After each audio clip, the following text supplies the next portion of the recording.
Hey there, I'm Kristin Wood, here with your weekly Kiss from Kristin. And every week I show up, give you a keep it super simple tip, something that you can take away, take action on. And when you take consistent action, you are going to see some changes in your health and wellness. So one of the questions that I get asked all the time is, how do I eliminate my stress? We all want the answer to that, because stress is often at the root of our weight issues, or maybe it's even our chronic health conditions that we're having problems with. Stress could be the reason that we're having that issue. So a little tough love, maybe this is going to be hard to hear, but you are never going to be without stress. There's always going to be opportunities coming at you for you to feel stressed. What you really need to be asking about is, how do I manage my stress? So today, I want to give you 2 tools that you can take away, start implementing today, and see some changes in your stress levels. And at the end, if you stick around, I'm going to give you a little warning.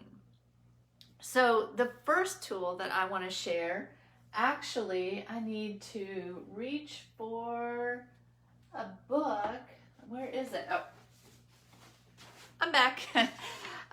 The first tool I actually got from Byron Katie. And if you like to read, this book, Loving What Is, could change your world. She's got a really great tool that you can implement and use for managing your stress. Now, maybe you don't like to read. Maybe you just don't have time to read. I'm going to give you the Kristin's Cliff Notes for Byron Katie's Loving What Is. So first, I want to make sure that we're all thinking about stress in the same way. So often, well, do you remember playing dodgeball in school? So stress is like, I want to look at stress like a dodgeball game. So we often think stress is all these balls that are coming at us in life. But stress really isn't the ball itself. Stress is what we make that ball mean, or what we think is going to happen because of that ball. That ball is just an opportunity, it's just a ball coming at you, and it's the meaning that you give it that makes you feel stressed, that makes you feel anxious. So loving what is about looking at that ball for what it is and realizing, what is this feeling that I'm having? What am I making that ball mean? And is that true? Is it true what you're thinking, what you're feeling, what you're making that mean? Is that true? Because I seriously doubt that I'm the only one that is in the control freak club. I want to control everything in my life. And I bet you want to control everything in your life. The thing is, you don't get to control anything except your thoughts.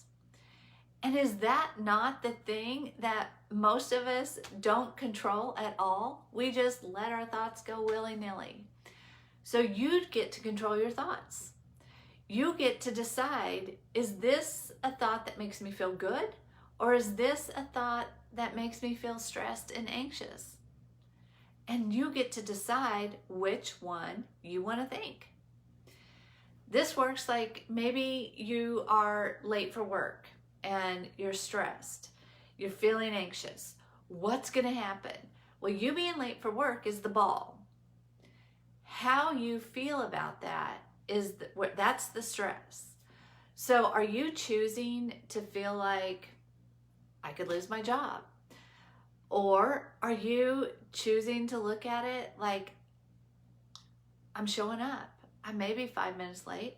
Maybe my boss is going to be standing there saying, hey, why don't you just work a couple minutes extra in your lunch break and we'll call it even?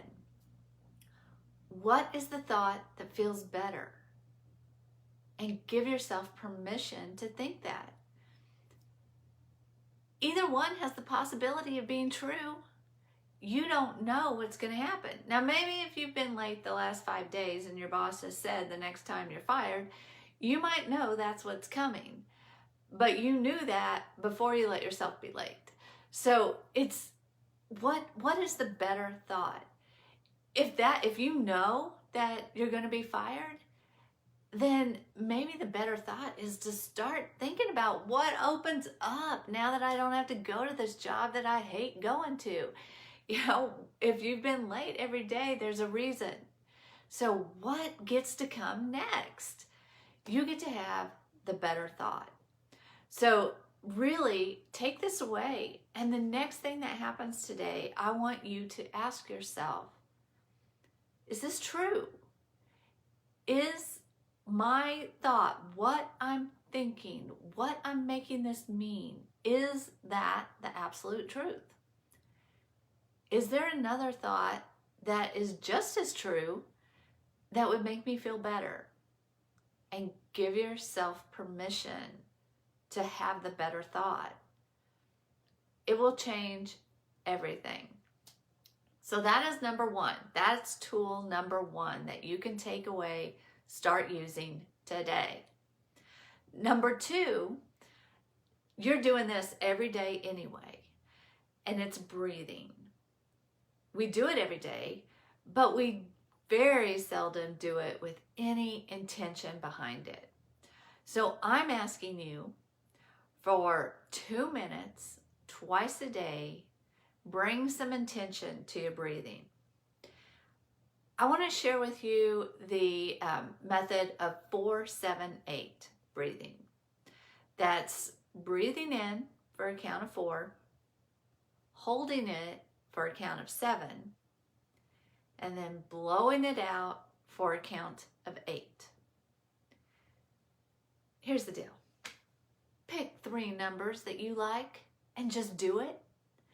I'm saying 4-7-8, but if you don't like 4-7-8, pick 5-6-7.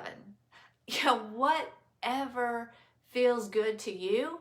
I bet you're going to be bringing more intention to your breathing than you have been before today. So pick 3 numbers if you don't like my 4-7-8 and just do it. When you do this, do it for 4 cycles and do that twice a day. Breathing with intention is going to shift the dynamic, and that dynamic shift is going to change what's going on in your parasympathetic nervous system. And that shift is going to ripple out into every other system in your body. And when that happens, you just feel better. These are 2 simple tools. They don't cost any money. They take very little time. You're already thinking thoughts. You're already breathing. So they're really not adding any complications to your day. Lean into these. Use these. And before long, people are going to be looking at you saying, why doesn't she have any stress in her life? When the truth is, you've got balls coming at you. You're just choosing to manage them.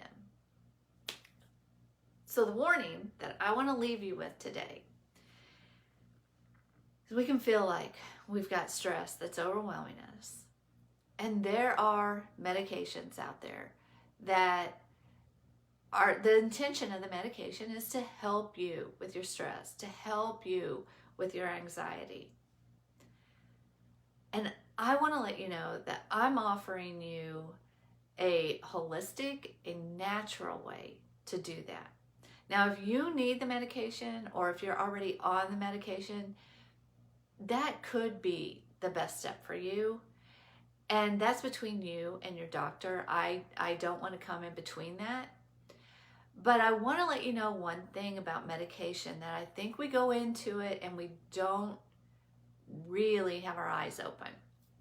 So if you ever went and got on a some medication and you've taken it for a couple weeks and it's like, oh, this solved my problem. I don't have any problems now. And then maybe week 3 or 4, it's like, oh, I don't know. I don't know if this is working right anymore. So you call the doctor and they say, let's just increase the dosage. Well, that happens because our body is no different than how we are. It's always looking for the easiest path, the path of least resistance. And when we introduce a medication that mimics what our body is naturally supposed to be doing, our body says, hey, we can take a break. We don't have to be doing that anymore. We can sit back and let this other thing come in and do our job.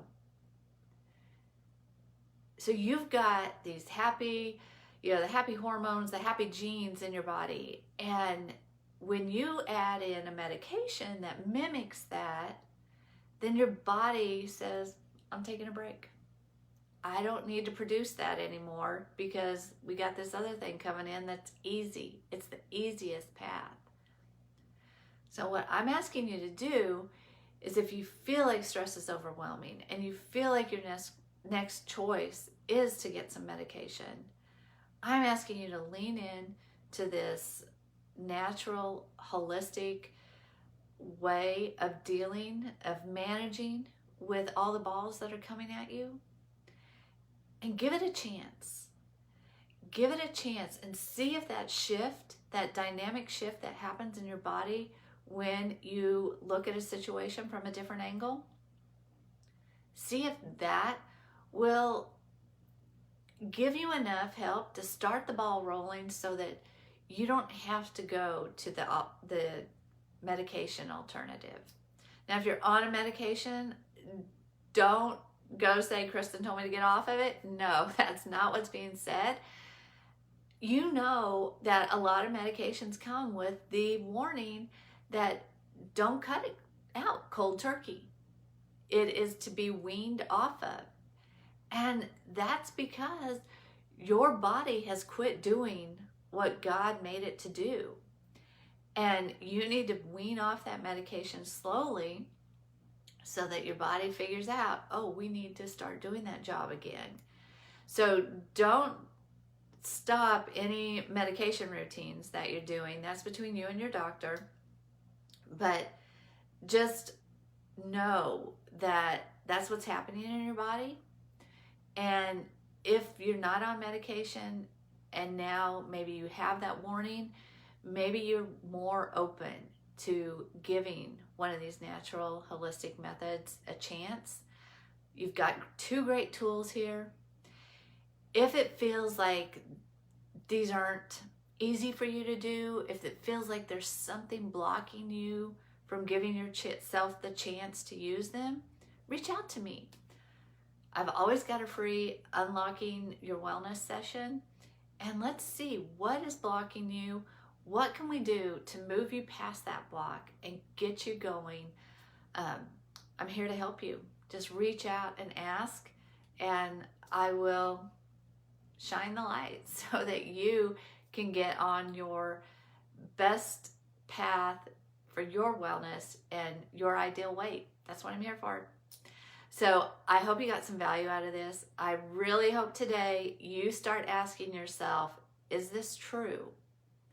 Is this actually the thought that makes me feel the best? And if it's not, change your thought. You have control of that. And I will see you next week with another Kiss from Kristin. Bye-bye.